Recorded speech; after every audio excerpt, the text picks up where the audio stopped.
नमस्कार, आप देख रहे हैं टोटल टीवी। मैं हूं आपके साथ ज्योति यादव। चलिए रुक करते आजमगढ़, जहां पर मुख्यमंत्री योगी आदित्यनाथ क्या कुछ कह रहे, सीधे सुनवाते हैं।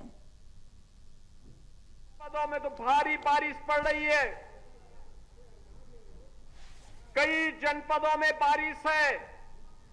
उस सब के बावजूद प्रातः 7 बजे से जो कार्यक्रम प्रारंभ हुआ, उस कार्यक्रम की श्रृंखला में एक पेड़ मां के नाम अब तक 22 करोड़ से अधिक वृक्षारोपण का लक्ष्य उत्तर प्रदेश के अंदर पूरा किया जा चुका है। बहनों और भाइयों, ये 22 करोड़ वृक्षारोपण का मतलब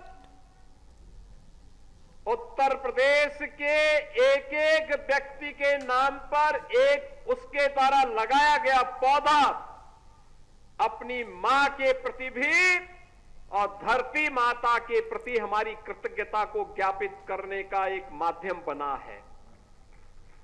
याद करना हमारा वैदिक उद्घोष भी रहा है, माता भूमि पुत्रोहम पृथिव्या का। ये धरती हमारी माता है, हम इसके पुत्र हैं। ये धरती के साथ ये केवल जमीन का टुकड़ा नहीं, बल्कि आत्मीय भाव दुनिया के अंदर केवल और केवल भारत के अंदर देखने को मिलता है। हमारे ऋषि मुनियों ने इस प्रकार के संस्कारों के साथ हमें जोड़ा है। और धरती माता स्वस्थ है तो हम सब स्वस्थ हैं।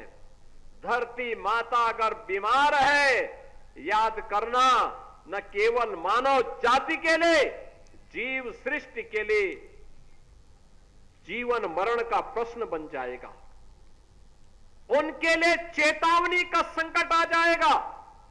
और इसीलिए प्रधानमंत्री जी के प्रेरणादायी मार्गदर्शन में 8 वर्ष पहले हम लोगों ने जो संकल्प लिया था कि लगातार उससे पहले के 15-20 वर्षों में उत्तर प्रदेश के अंदर वन माफिया, खनन माफिया, पेशेवर माफियाओं के द्वारा व्यापक वन कटान, अवैध खनन के माध्यम से जो अव्यवस्था और अराजकता फैलाई गई थी, वनाच्छादन लगातार कम होने होता जा रहा था।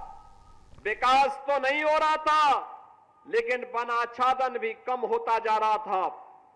उसको बनाए रखने के लिए, जलवायु परिवर्तन की समस्या को समाधान करने के लिए, अतिवृष्टि अनावृष्टि के समस्या का समाधान करने के लिए हम लोगों ने 8 वर्ष पहले जिस अभियान को प्रारंभ किया था, बहनों और भाइयों, अब तक 204 करोड़ पौधरोपण का काम उत्तर प्रदेश के अंदर विगत 8 वर्ष के अंदर संपन्न हुआ है। अब यहां केवल देश की महत्वपूर्ण संस्थाएं नहीं, केवल भारत सरकार ही नहीं, बल्कि अंतर्राष्ट्रीय संस्थाएं भी स्वीकार कर रही हैं। उत्तर प्रदेश के अंदर वनाच्छादन बढ़ा है। पहले उत्तर प्रदेश के अंदर 17 के पहले 9% का मात्र वनाच्छादन रह गया था। आज ये बढ़कर के 10% पहुंच चुका है। और ये हर वर्ष अगर हम 35 से 36 करोड़ वृक्षारोपण के इस लक्ष्य को प्राप्त करते रहेंगे, कोई कारण नहीं, एक समय ऐसा आएगा जब जितनी आबादी भारत की उत्तर प्रदेश में रह रही है, उतना वनाच्छादन हमारे पास होगा। यानी हीट वेव को ग्रीन वेव में बदलने का एक बृहद अभियान, और उस बृहद अभियान का हिस्सा आप सब बन रहे हैं। ये धरती माता के प्रति भी, उसकी सेहत को सुधारने के लिए भी हमारे द्वारा धरती माता के प्रति कृतज्ञता ज्ञापित करने का और मां की स्मृतियों को जीवंत बनाए रखने का भी एक कार्यक्रम है। मुझे याद है जब हम लोगों ने पहले दिन 2017 में वृक्षारोपण के कार्यक्रम के लिए बैठक ली, वन विभाग से जब मैंने पूछा था कितनी नर्सरी है, कुल मिलाकर के 5 करोड़ की नर्सरी भी नहीं थी। बहनों और भाइयों, इस वर्ष वन विभाग के पास विभिन्न विभागों के द्वारा और निजी क्षेत्र को मिलाकर के हमारे पास 52 करोड़ की नर्सरी पौधों की है, जिसमें पीपल भी है, पाकड़ भी है, बरगद भी है, नीम भी है, आम, देसी आम भी है और विभिन्न प्रजातियों के आम भी हैं, जामुन भी है, अर्जुन भी है, आंवला भी है, तमाम प्रकार की औषधीय वृक्ष भी हैं। और अभी तो आपने देखा होगा प्रधानमंत्री आवास योजना, मुख्यमंत्री आवास योजना और जीरो पॉवर्टी के अंतर्गत जिन 15 लाख गरीबों का चयन हुआ है, उन परिवारों के घर में अभी से सहजन का एक एक पौधा लगाने के कार्यक्रम का भी आज शुभारंभ हुआ है।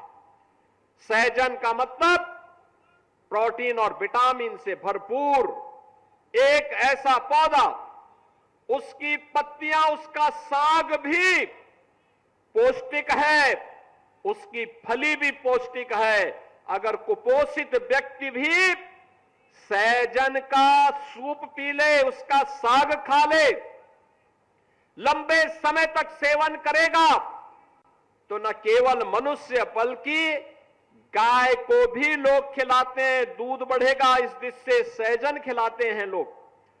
एक एक पौधा हर घर में लगाने की व्यवस्था और उसकी नर्सरी भी वन विभाग ने तैयार की है। बहनों और भाइयों, हमने 5 करोड़ से 52 करोड़ तक की इस यात्रा को आगे बढ़ाया है। ये 5 करोड़ से 52 करोड़ की ये यात्रा नर्सरी की ही नहीं है, ये उत्तर प्रदेश के विकास की भी यात्रा है। उत्तर प्रदेश का विकास इसी रूप में आगे बढ़ रहा है। याद करिए, आपने बड़े बड़े लोगों को अपने यहां से चुनाव जिता करके भेजा होगा, लेकिन जब निरुआ सांसद बनते हैं तभी एक्सप्रेसवे भी आता है, तभी विश्वविद्यालय भी आता है, महाराज सुहेलदेव के नाम पे विश्वविद्यालय भी आता है, तभी संगीत महाविद्यालय भी आता है, चारों ओर से सड़कों का जाल भी बिछता है। ये डबल इंजन की सरकार विकास में विश्वास करती है, विभाजन में नहीं।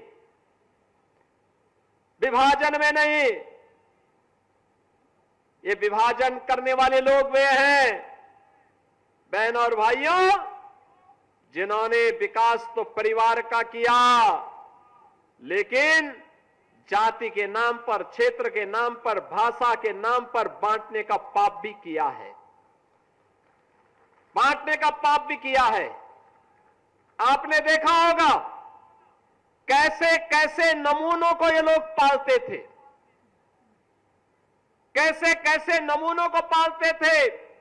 आजमगढ़ के सामने पहचान का संकट आ खड़ा हुआ था, प्रदेश के युवाओं के सामने पहचान का संकट आ खड़ा हुआ था।